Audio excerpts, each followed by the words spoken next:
So this Muslim broad named Ilhan Omar was elected to our house.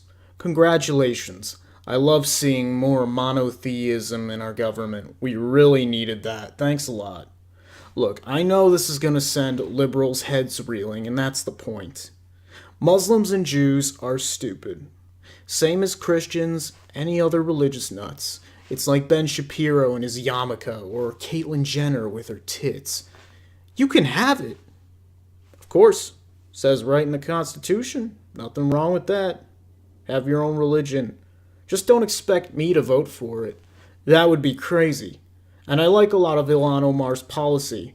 She's massively preferable to the old Democrats and especially the Republicans, but I'm sorry. I cannot objectively say that a woman who wears a hijab, a symbol of oppression, is 100% sane. She looks like Roger the alien. And the same goes for Ben Shapiro, who has a yarmulke super glued to his head. Might as well be wearing a pinwheel hat. Wash your hair, shithead. And I'm not going to hold up Jews or Muslims as some great oppressed peoples. If I had to pick which people I personally like better, well, I've met far more Jews in my life than Muslims, so obviously I'd have to pick the Jews. I love a lot of things about Jews. We share much in common. They're smart, they're whiny, like me, they're good with money. Some of them are great comedians. Their food's pretty good too, if overpriced. Seriously, $14 for a pastrami on rye and no fries? Go fuck yourself. But no success story is without at least one Jew, and that's why Hitler failed to take over the world. He should have brought his accountant. You know how they say behind every successful man is a good woman? Yeah, bullshit. Behind every successful man is a penny-pinching Jew, and it's true. Ladies, if your man is successful and you treat him like shit, he's fucking a Jew. No question. I've met a few nice Muslims here and there, I just haven't met that many. But I've never had a problem with one. They're the same as any other Americans. If you can't see that, you're fucking racist. Agreed. But let's just be honest, okay? They're the only major religion that has mass amounts of violence across the board. Oh, and I'm not giving the Christians a pass. I personally think the Catholic Church should be shut down by the UN because it is an international child sex ring, and all their property should be taxed at 95%, and all the molester priests should go to prison. But Islamic nations, especially those run by Sharia law, kinda into chopping off gay people's heads, kinda into stoning women to death for not sleeping with their husbands, kinda doing a lot worse shit than you'd see in the West. Am I wrong? But if you're a Muslim, don't worry. You're kicking the Jews' ass big time. You vastly outnumber them. All you need is a militia. Most Jews in the world have either been killed or they've gotten rich. Those are your only two options if you're a Jew. Be killed or get rich. Now, that's not even true. There's also those weird Orthodox Jews who flock like pigeons, but nobody cares about them. And you see the whole US Congress crying crocodile tears over this shit because this congresswoman dare criticize the Israeli government. What is she now? Of course, she's an anti-Semite. They even passed this ridiculous anti-hate bill and indirect condemnation of Ilhan's comments, both Democrats and Republicans. Let's take a quick look at what those comments entailed. Ilhan is not even anti-Israel. She simply proposes a two-state solution like any reasonable person would. She says Israel has hypnotized the world. Okay, well, that's an opinion. It's pretty dumb, but is it anti-Semitic? Better question would be, do you give a shit? I don't. I don't really give a shit. I'm not going to read that far into this. I don't really care what leaders say. I care about what they do. Actions speak louder than words. And so far, she seems to have taken more action, perhaps, than the Democratic Party would prefer. She also quoted, I shit you not, a song by P. Diddy. This is her tweet. It's all about the Benjamins, baby. That's what it means to be anti-Semitic. And as a side note, as an interesting piece of trivia, there's a line in the song All About the Benjamins that says, quote, you should do what we do, stack chips like Hebrews. But if you listen to the song, the actual word Hebrews was scratched out. Not like in a censored version, just erased completely from all versions of the song. So if you want to get into some conspiracy shit, that's interesting. But calm your tits, this is not a conspiracy video. I'd get taken down for that. Because that's what YouTube does now. But she just quotes this song and it's like, this is anti-Semitism? Do you really expect us to buy that? And you would think the right wing would be all over this crime. Freedom of speech! Freedom of speech! You would think Sargon of Akkad would come out in defense of her. Where's he? Where's Dave Rubin? Where's Tim Pool? Where are all these free speech guys? That's their bread and butter, ain't it? What happened, guys? I thought you were all about this. You're fucking garbage. You're fucking hypocrites.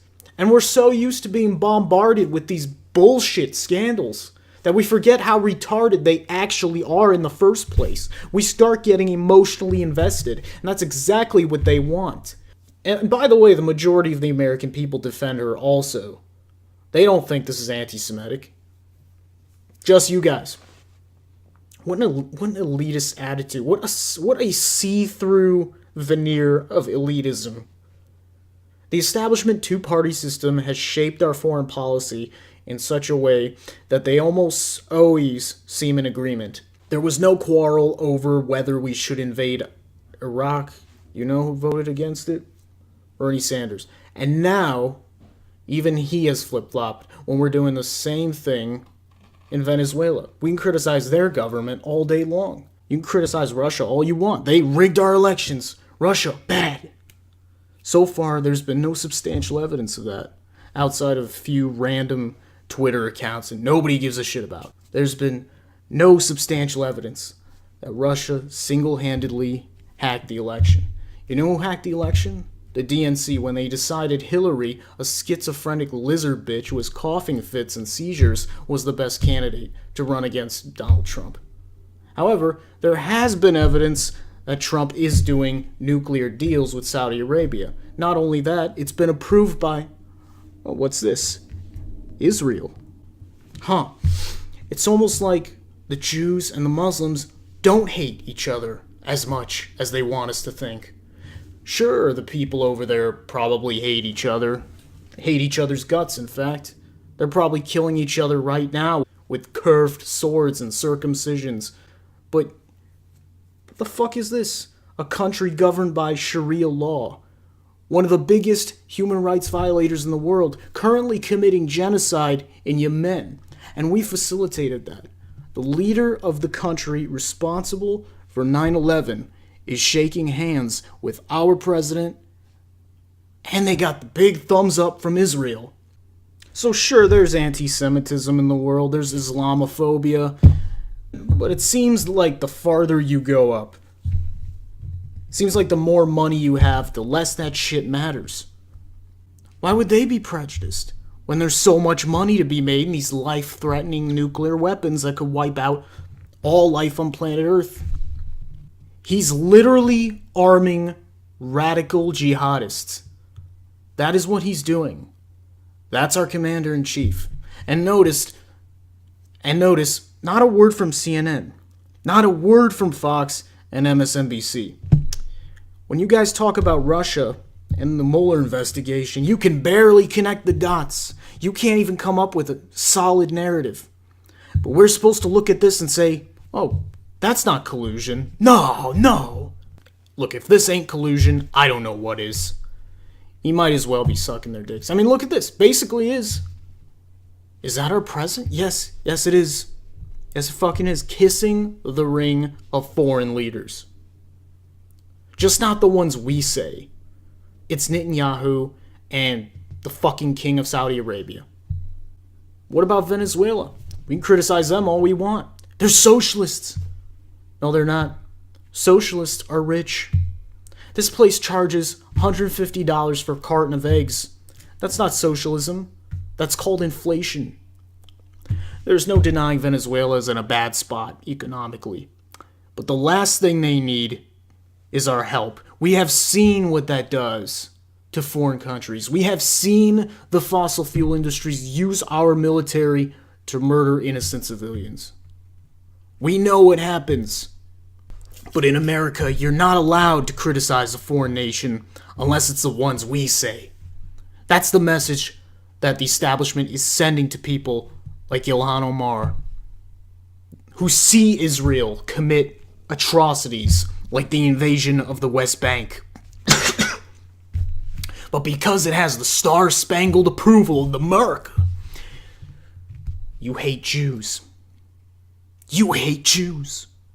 Hell, even if she did say that, even if she did come out and deny the Holocaust completely and said, hey, I propose a bill to throw Jews in the oven or something, well, that'd be even better. Then everybody would condemn her instantly, and at least you'd have the people on your side. But instead, the Democrats have created an even deeper chasm in their own party by creating scandal where it doesn't exist.